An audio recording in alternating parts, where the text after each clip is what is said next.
Welcome to the seminar of physiology. So here are the contents we are talking about. So it is the Cushing syndrome. Cushing syndrome is a disorder characterized by obesity. It is the result of the chronic excess of cortisol. It is of adrenal origin. You have to understand the concept about the adrenal origin. It is the key concept. We also have a disease known as Cushing disease, which is of the pituitary origin. That is, if we have any anomaly in the anterior pituitary, then it is known as the Cushing disease. But if it is of the adrenal gland, then we will call it as the Cushing syndrome. So you should differentiate between them. And it is found more in the women because of some, we can say, USP48 gene, which is mutated more in women. That's why it is common in women. So some signs and symptoms are there. In this disease, we have wound-like face, we have fat accumulation in chest and abdomen area, buffalo hump because of fat deposit, we have a pot-shaped belly because of fat accumulation, and the characteristic features is the purple striation because the belly is stretching. So that's why the purple striations are occurring. As you can see in the diagram, this is the fat patch, this is the moon-shaped face, and you can see here this is the striations, purple striations in the belly.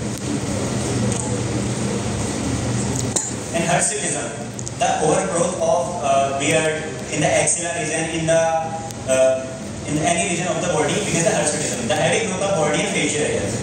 Next is the acanthosis. It is a skin disease. A dark patches is appearing in the axillary region. And what is in axilla? You can see this diagram. You can see here the dark patches is appearing in the axillary region. And we have hirsutism here. We have hair growth in this region. And some other features are also showing. As the time is less, we can't talk more about. So treatment for Cushing syndrome. For treatment of Cushing syndrome, we can give ketoconazole or midipron, which blocks the steroid hormone biosynthesis of cortisol. If drugs are ineffective, then bilateral adenectomy can be done. You have to be done it. This is the dexamethasone suppressant test. So we have two methods in this: low dose and high dose. So low dose is done when we have to differentiate between the Cushing disease and Cushing syndrome.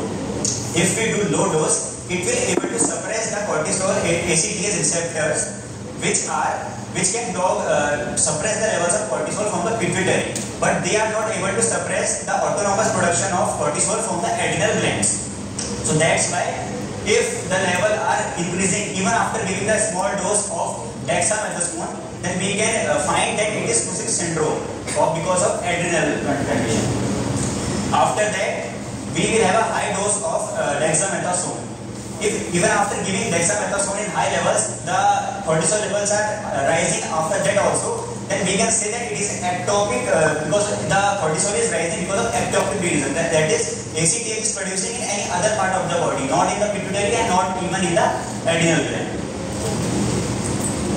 Then it has some anti-inflammatory immunosuppressive therapy used in the immunosuppressive therapy also, like in the asthma and in the inflammatory conditions of skin, known as eczema, in eye, known as allergic conjunctivitis, and in the nose, runny nose, we can say rhinitis.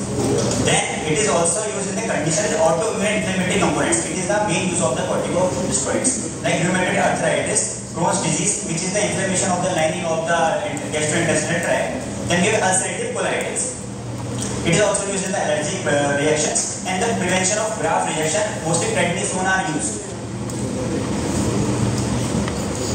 And it is also used in the adrenal conditions like primary adrenal insufficiency. What happens is that it is an autoimmune disorder. What happens is that our body cells just attack our own adrenal gland cells. So there will be the decreased corticosteroid levels.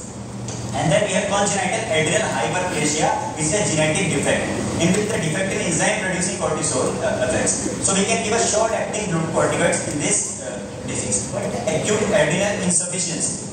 In the acute adrenal insufficiency, it is an emergency condition. So we have to give a rapid-acting corticosteroid like hydrocortisone.